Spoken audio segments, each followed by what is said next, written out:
Or how are you what's your thesis on AI and like how are you looking Yeah, at the regulations that may or may not be coming? it's fascinating, and I've got so there's my kind of views on it from an investment standpoint for my fund, and then there's kind of my broader views on the regulation of AI. From an investment standpoint, look, we write, our average check size for Series A is $5 million. So there's no point in me investing in generative AI because what am I going to get, like 0.2% of a company or something like that? It's really where are the niches within AI that make sense for us. So one would be places where we can build regulatory moats. If we can help pass legislation that defines what the rules are around deepfakes, what the legal remedies are, everything else, meets those criteria, I think that gives us a really material advantage. So that's one. Two would be data integrity. Hey everyone, welcome back to the Ignite podcast. Today we're delighted to have Bradley Tusk on the program. He's a true powerhouse in both VC and political strategy. He's been called Silicon Valley's political savior and Uber's political genius. He's forged a unique path both as a VC and a political strategist, author, philanthropist. He's the founder and CEO of Tusk Venture Partners, the first VC fund focused on highly regulated industries, and Tusk Strategies, his political consulting firm. Bradley, welcome to the program. Thanks for coming on. Hey, Brian, thanks for having me.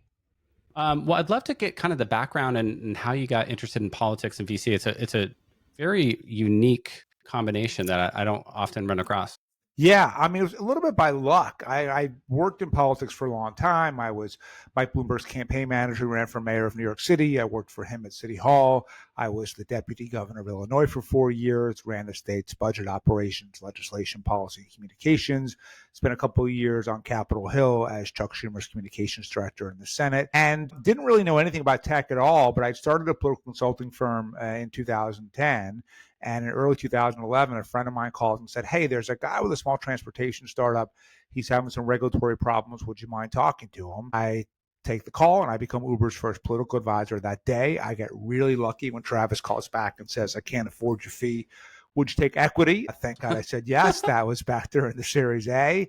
And then spent the better part of the next few years running the campaigns all over the U.S. to legalize Uber and ride sharing. And the thing that we figured out was that we could turn our customers into political advocates and mobilize them through the app. And in doing that, we were able to get millions of people to weigh in on our behalf, and we won in every single jurisdiction in the country. Then I met people from Clear and did it again for them to help them get to airports, taking equity. And then I met my partner, Jordan Knopf. Jordan at the time was running Blackstone's internal venture fund, and he was looking to do his own thing. And the question we started debating and discussing is, if you really understand regulatory risk and you can do something about it, does that make you a better venture investor? And we concluded that the answer was likely yes, and went out and raised our first fund in 2016. And it was a really hard process because it's first time fund for people who didn't have traditional backgrounds. LPs on that thesis has got to be. It's funny. Tough. Every LP says they want a differentiated strategy, and right. Then it turns out what they want is exactly what they already know and are comfortable with a tiny tweak. So like over time, I learned to sort of really rein in my language from like, we're changing everything to like, this is exactly what you already know. I just, have this other one little. It's basically software, but with a little regulatory risk. Yeah, exactly. But, and, we started investing in 2016, and first deal we did was FanDuel, and then ran campaigns all over the U.S. to legalize fantasy sports betting. That worked. Second deal we did was Lemonade. Ran the campaigns all over the country to get them their insurance licenses. That worked. And we've been at it ever since. I think we've done about 54, 55 deals in total over 3 funds. So we are raising our 4th fund, a couple of deals left in our 3rd fund. And in a lot of ways, we're like every early stage venture fund. We're looking at the founder, we're looking at the TAM, we're looking at the underlying concept of tech. But then we ask 2 questions that I think are kind of unique to us. First, is there a gating regulatory issue or opportunity that if it were solved can really drive growth and valuation? And second, if so, can we solve it? And when the answer is yes to both, that's when it makes sense for us to invest. It's one of the more interesting parts of my job is doing this podcast and meeting fellow VCs that all have a unique take and a unique way they approach investing. And this is probably one of the more unique approaches I've heard thus far. And it's really informed by that political background that you have. Yeah, it's funny. There's 3 different audiences that we all have, right? Founders, LPs, and then kind of other VCs, right? And what I found is founders really get what we do because if you're a founder in some pure SaaS company with no regulatory implications, you don't need me, and we're not going to probably even meet. But if you are a founder building a company that's disrupting an entrenched interest in a regulated space, or you are building a company in a space that has no regulation yet, but clearly is going to be, then all of a sudden, us being on the cap table is really helpful. So founders really get it. VCs seem to get it pretty well too. LPs, it is tougher, like you said, because they are so conservative and risk averse. We've managed to raise all of our funds, and we'll do so again. But I find that of the three groups, founders have been kind of the ones that sort of get the value prop the best. Yeah, that's amazing. And you've seen a lot of changes here in tech and politics. Yeah. Since starting TVP, maybe you could talk about the last 10 years of tech. Yeah, I mean, look, when we started, I was literally, our first investment was October of 2016. So Trump won a few weeks later. Yeah.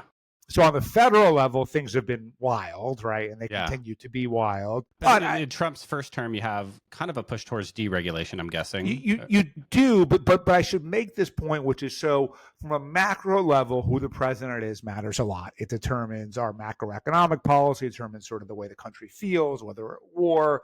From a tech regulatory standpoint, it's not as important as state and local government. So the vast majority of tech regulation, of the stuff that our portfolio companies deal with, is happening at the state level or sometimes at the municipal level. The federal election, government and the federal election we just had matters a lot for fintech and crypto.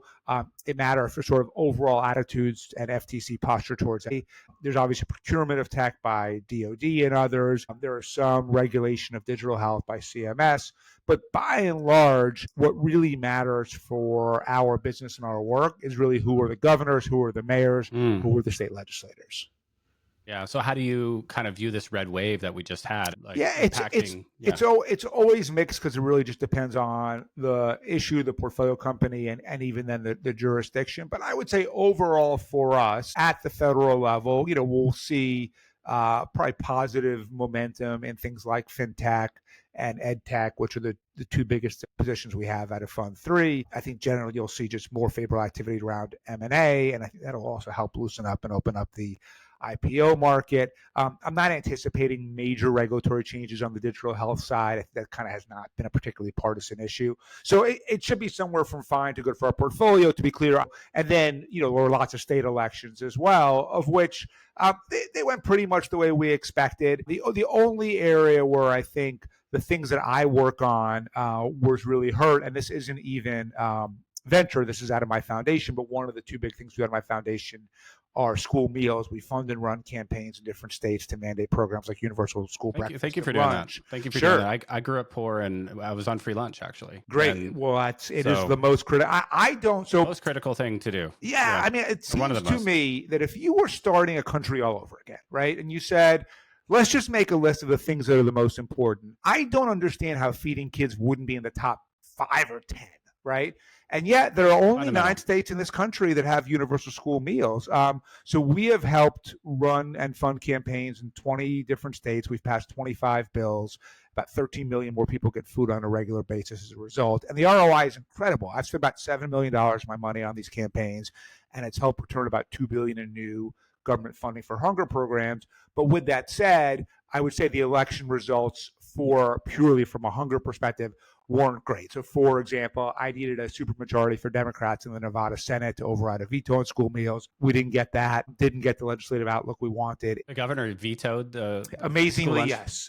Amazingly, yes. Which state was this? Nevada.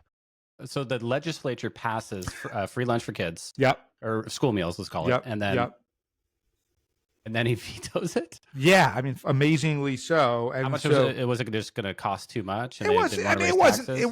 But we're talking like a couple $100 million, which is not nothing. I get it. But in the scheme of budgets and the total Nevada budget, I don't remember offhand, but tens of billions of dollars to literally feed kids. And by the way, when you spend that money, you were then making the money you spend on education exponentially more effective, because kids can't learn if they're hungry. Right. Your healthcare costs go down because if kids are fed, they are healthier. You have less law enforcement problems. So it's idiotic. But in 2025, we've got a couple of states that we're really excited about. So we're running campaigns in Arkansas, and Governor Sanders seems to be on board with at least universal breakfast. Ohio and Governor DeWine will hopefully be on board with breakfast and lunch, or at least breakfast. And then in Delaware, my consulting firm helped with a guy named Matt Myers, who is the new incoming governor of Delaware, and he seems to be on board with universal school meals entirely. So those are probably our big target states for 2025. Yeah, I think last week tonight had a really good segment on school meals recently. I don't know if you caught that episode, but yes, I did. Yeah, that was great. My girlfriend's good friend is the lead producer of it, so we were really grateful that they did that. Yeah, where I live in California, which is east of Sacramento, a bedroom community called El Dorado Hills. I'm in, I think, El Dorado County, and we have free meals for students with breakfast too, breakfast and lunch. Yeah, so California is one of the states, the 9 states that did it. We helped pass it a couple of years ago, and I give Governor Newsom and the legislature a lot of credit for doing that. And we're getting to know that area that you live in a little bit, because my consulting firm is working on the Solana campaign, the future, the tech city that they're trying to build. Nice. We've known Sacramento for a long time because of all the state work that we do, but this is the first time that we're kind of getting to know the area right outside it. So how do you assess deals as they come in then? Like, so you're probably getting pitch decks and intros all the time to founders. All day, Are you, you're basically, is that first lens basically the regulatory lens? It's really twofold, right? So the first lens is actually the financial lens, in the sense of, we are an early stage fund. Every investment we do, we have to believe that it can return the fund, right? And so if the TAM is not big enough, or the founder is not exceptional, or the idea is not extraordinary, whatever it is, then we're out and it doesn't matter. Kind of the standard VC lens. The standard. Yeah. Where, though, it's interesting, like we had at IC today, and like there was a company that was really great in a lot of ways, but what they actually need help with are Trump's new tariffs. And the reality is, like, I don't think we can help them. I think that you're going to see Amazon and Apple and Walmart and companies that are, worth trillions of dollars spending tens of millions, if not more, to lobby and influence these things. And an early stage startup is just not going to have the bandwidth and resources to do that. And so in that case, we said, okay, we really like the founder, we really like the company, but we probably won't do this deal because we don't think that we can make a meaningful impact from the regulatory standpoint. And so we have to believe that not only is everything about the company from a financial standpoint fantastic, but that our work then can really move the needle for them. Because if it can, then we have some agency and we have some ability to really help shape the future of our portfolio. And if we're just sort of free riders, but we're just doing things like, oh, we'll help you find some engineers, or we'll choose some investors for your next round, like, to us, that's not material enough for us to feel like it's worth risking our LP's money. I think what you're looking for is where it could be this transformative competitive moat, like it was for Uber. Like if you can move past and get the regulatory framework in place, it can protect you if you're the fast mover. And and sometimes we work backwards, right? And we'll say, we believe there's a big regulatory moat to be had in X. Like right now, deepfake AI is one that we're really heavy on, that we believe that we could pass legislation and build a moat for a portfolio company. And then it's like, okay, is there a company in the space that we think is really exceptional and we want to do this for? And so it kind of works in both directions. Sometimes the founder finds us and we realize, wow, this company is amazing and we can really move the needle here. And then sometimes it's in reverse, where we start with a thesis based on politics and then work backwards and see if there's the right company in the marketplace. So it's a little bit of both. It's not just the prepared mind, but also reacting to deal flow as it comes in. Yeah, sure. So you're known for this Uber background, helping them navigate all those regulatory hurdles and battles early on. Maybe share a story or two that was interesting. Sure. In those phases. So I started working with Uber in 2011, but fast forward to 2015, a guy named Bill de Blasio is the mayor of New York City. And de Blasio's second biggest campaign donors were the taxi industry. And he hated Uber. And he puts a bill in the New York City Council in conjunction with the speaker, basically saying no more Uber in New York City. Wow. Like, if you have a license, you can keep it. Then when a minute runs out, you're out, and we're not granting any more, which eventually would sort of kill the business.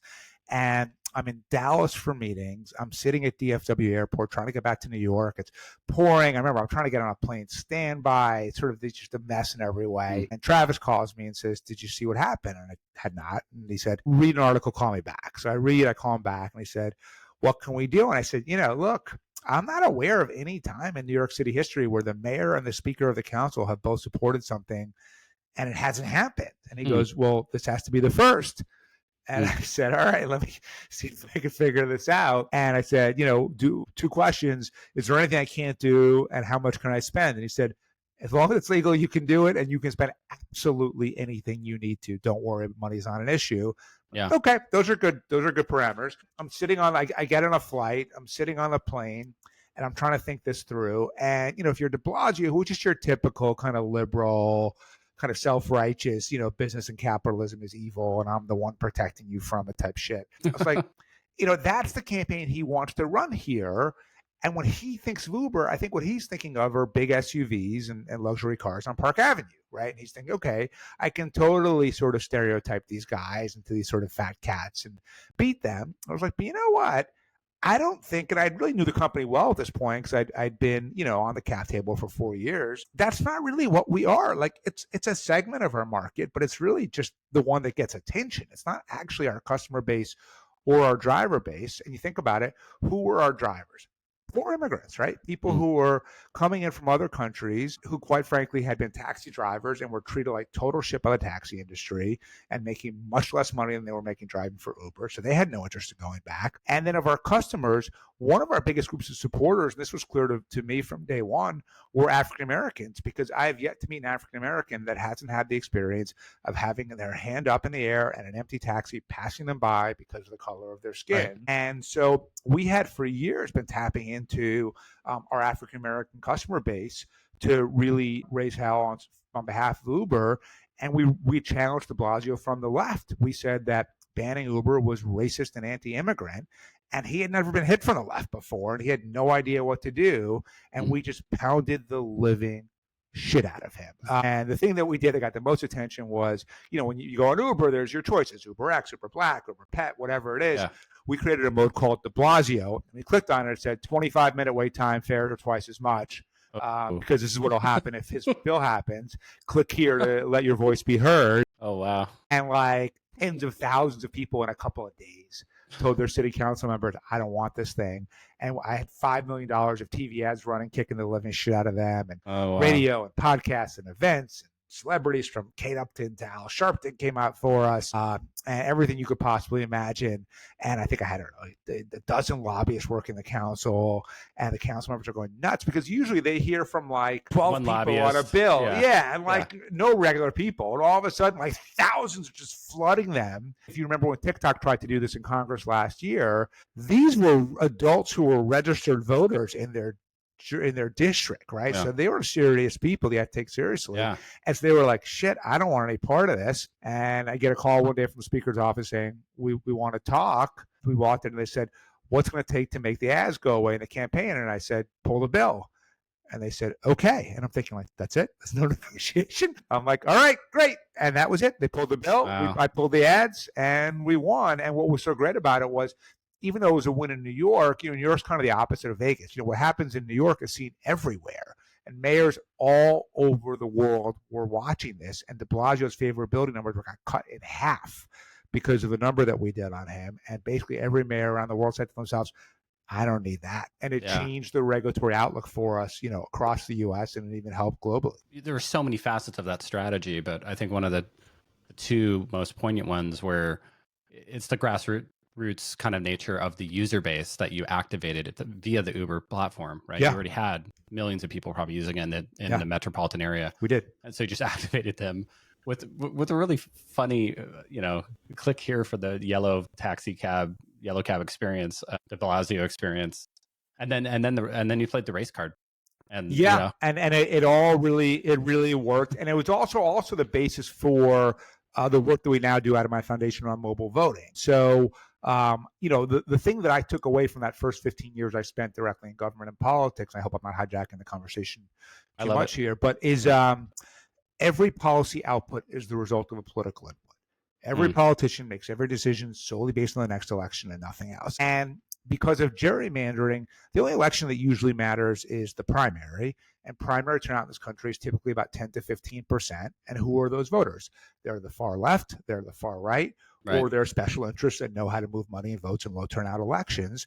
And so they dictate not only who wins office, but what those people do once they're in office, right? And so as a result, of course, nothing gets done, because if you're an elected official, all you want to do is not piss those people off so you can get reelected. And so all of the incentives drive us to polarization and extremism and fighting. And when we were running these Uber campaigns, both in New York and really all over the country, one thing I kind of realized was these same people who were fighting for us, I'm like, they don't know who their city councilman is. They don't vote in state senate primaries. They just care about this thing that we, this company, and we be able to use it. And we made it really, really easy. So the question I had was, what if they could vote this way? Right. Maybe they would, right? So I started the mobile voting project, and the first thing we did was we tested the thesis. Was if we provided the supply, would the demand be there? And so we funded elections out of my foundation in 7 different states where either deployed military or people with disabilities voted in real elections on their phones. And the answer was, yeah, just like pretty much every other lesson in tech and in mobile. Yes, of course they will. So people exponentially voted at higher rates.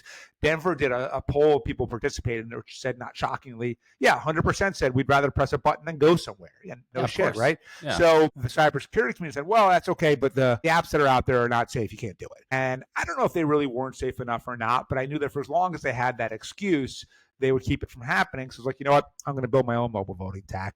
And so we started a build 4 years ago, and we are almost done with it.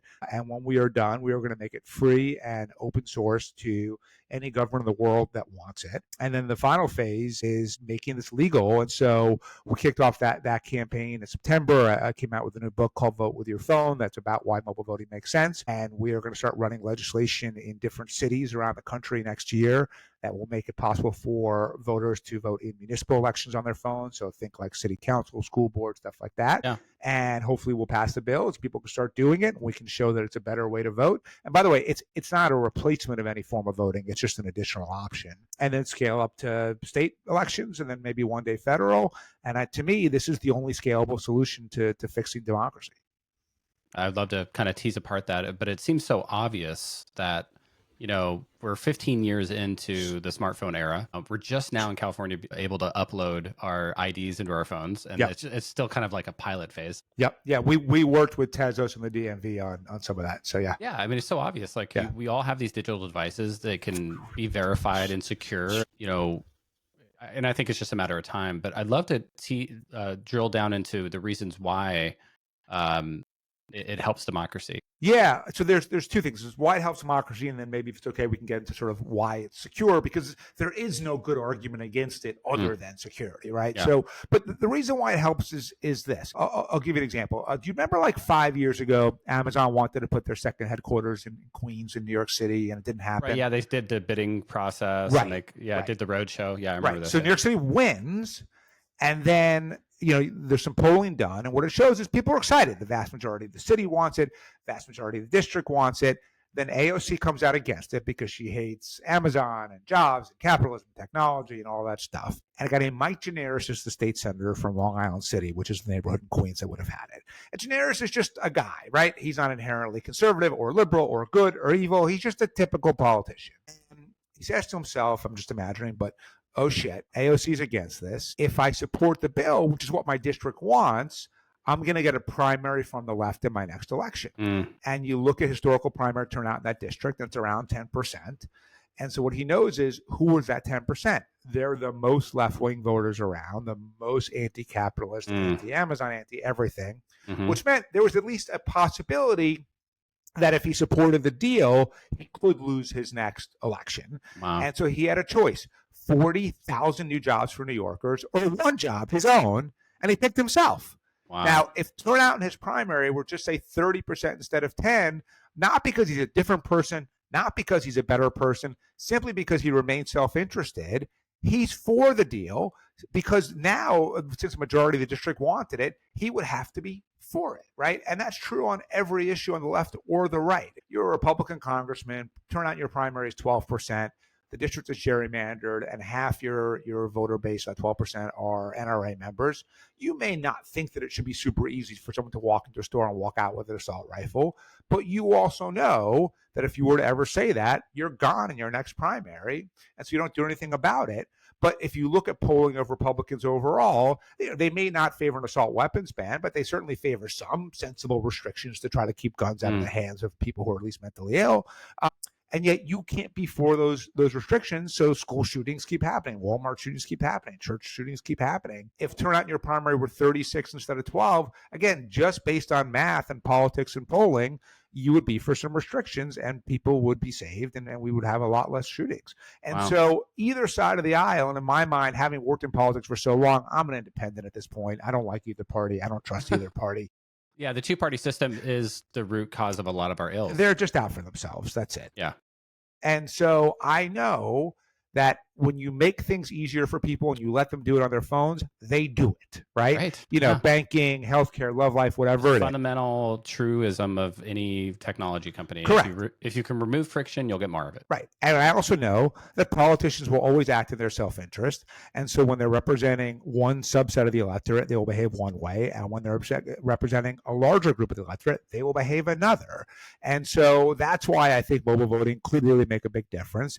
And it is something that doesn't require any major change other than some laws being passed, because one, I've already built the tech and I'm giving it away for free. This is my gift to the country. And two, everyone already has a phone. 97% of people under the age of 50 have a phone in their pocket, smartphone already. Even 76% of people over the age of 65. So then the only argument against it would be, well, what if it's not safe? And that's a fair question. So I'll walk you through how it works. So you said you're in El Dorado County. Is that where you're a registered voter? Yeah. Okay. So you would go to the App Store and you would download the El Dorado County Board of Elections app.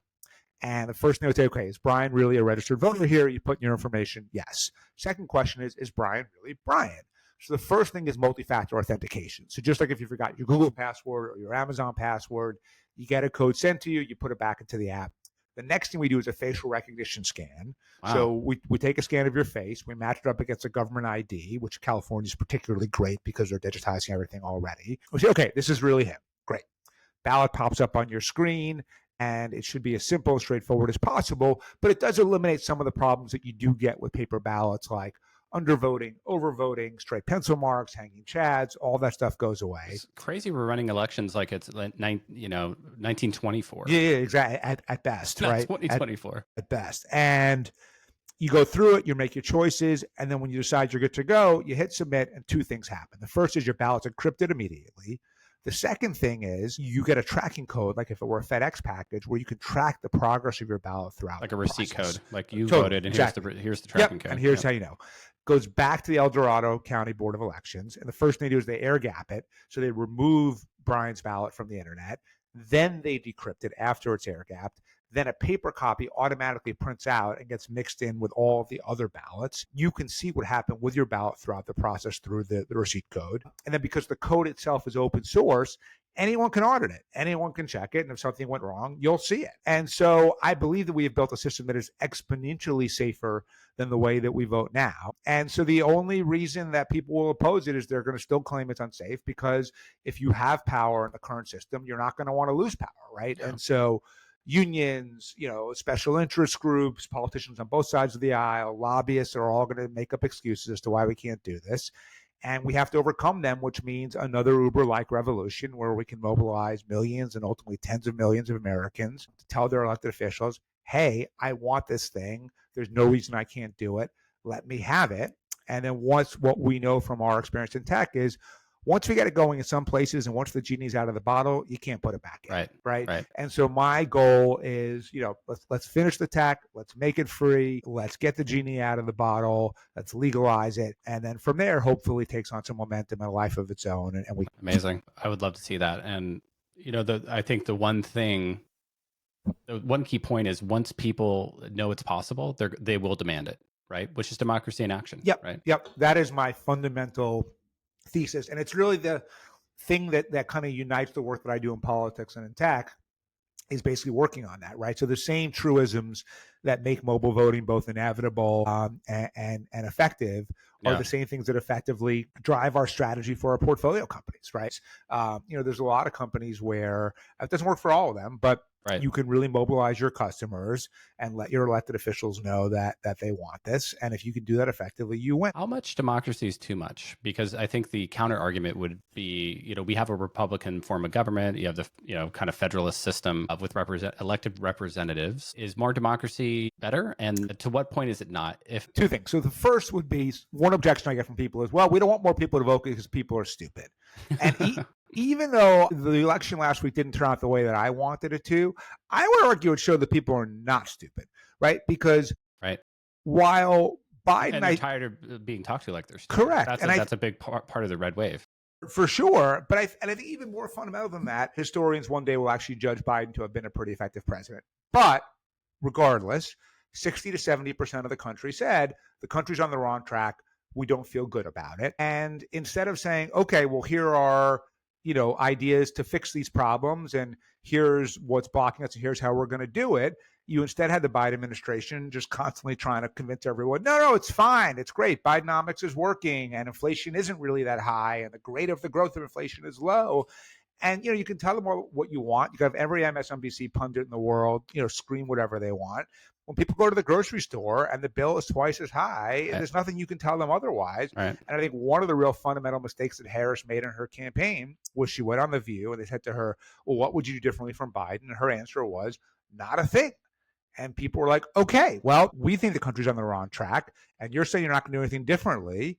And so therefore, that's not going to work for us, right? And trying to tell them that up is down and black is white and everything else, it doesn't work, right? You have to be honest with yourself. You have to be honest with the voters.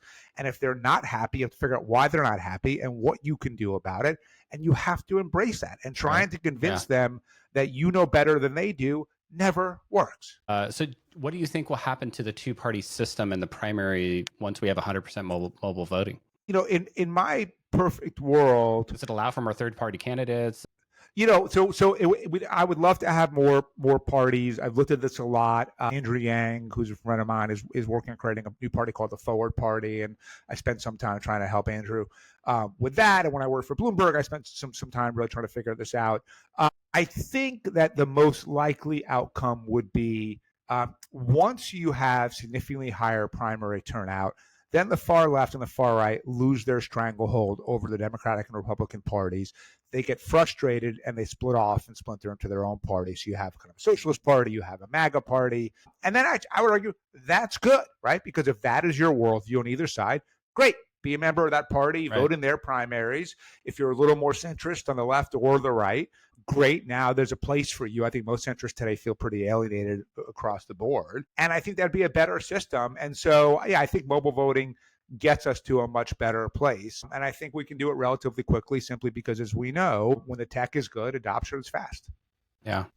What are they going to all argue about once the gun control comes in and there's pro-choice in every state? Yeah. I mean, it's funny because basically, you're right. If you look at almost every issue, 70% of us basically agree, right? So take guns. 70% of us would say we should neither confiscate everyone's guns, nor should it be super easy to walk into a store and walk out with an assault weapon. Right. Yeah. But that 70% don't vote in primaries, so their views aren't heard.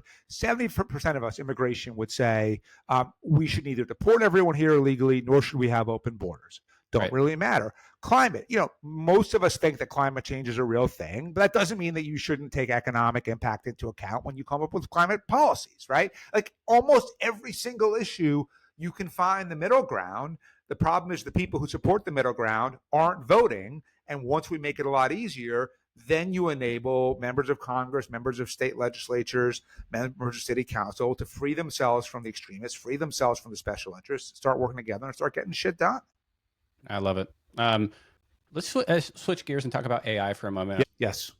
It's getting more powerful every year. How are you what's your thesis on AI, and how are you looking at the regulations that may or may not be coming? It's so there's my kind of views on it from an investment standpoint for my fund, and then there's kind of my broader views on the regulation of AI. From an investment standpoint, look, we write, our average check size for Series A is $5 million. So there's no point in me investing in generative AI because what am I going to get, like 0.2% of a company or something like that? So as a result, it's really where are the niches within AI that make sense for us. So one would be places where we can build regulatory moats. So I mentioned deepfakes before.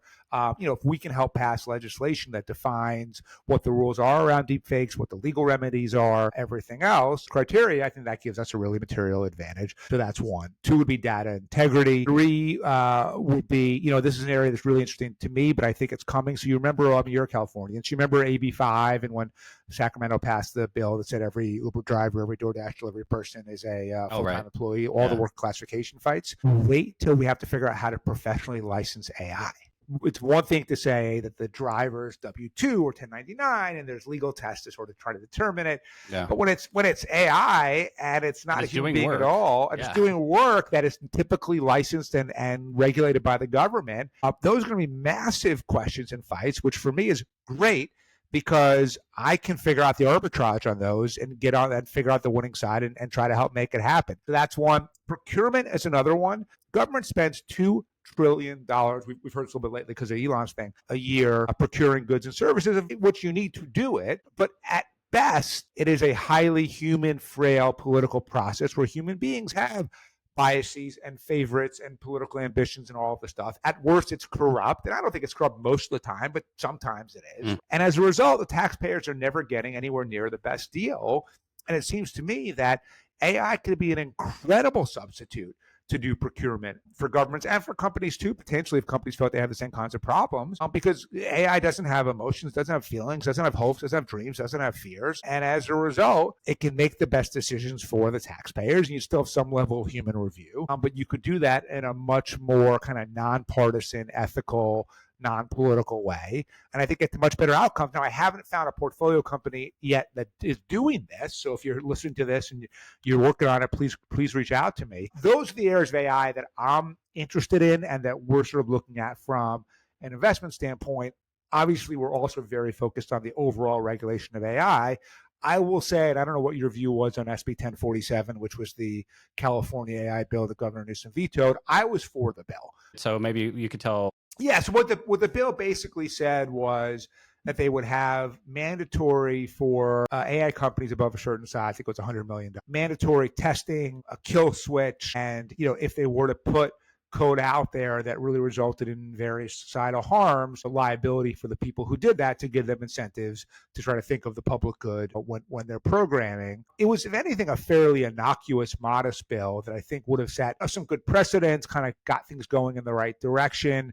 I think they had the idea of a kill switch, which I think is really critical. And Newsom vetoed it, I think, under intense pressure from the various AI companies. He said he's going to bring back new legislation next year, and I think he'll have to. And, we need to come up with a system to regulate AI that really allows us to take full advantage of everything that it can do, but also, one, has some level of safety testing, and two, gives the public some level of confidence that someone's in charge, right? So I think one of the great failures of government over the last 15 years has been to not regulate social media and Internet 2.0.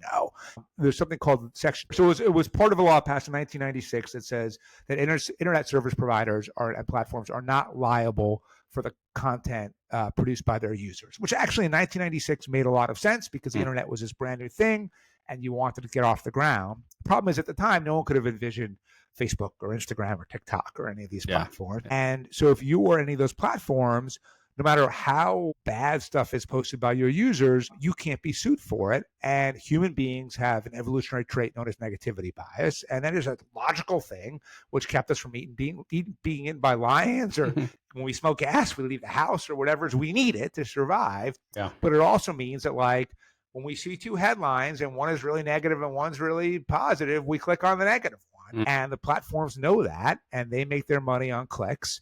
And they would say we have a fiduciary duty to our shareholders. And as a result, they are highly perversely incentivized to promote the most vile, toxic, harmful content out there because it's what makes them more money. Right. And that's why we have a massive problem now with teen suicide, with teenage girls cutting themselves, with massive eating disorders, with incredible epidemic of loneliness among young men. All of these horrible societal outputs are the result of this really misconceived liability protection. And yet the federal government, this is a federal law, has not done anything to fix it. So California, New York, Texas, Florida, this is not an ideological thing, have all passed laws of which the constitutionality of them are in question because a federal law supersedes a state law. People don't trust social media, right? People really feel unhappy. They use it because they feel compelled to be part of it.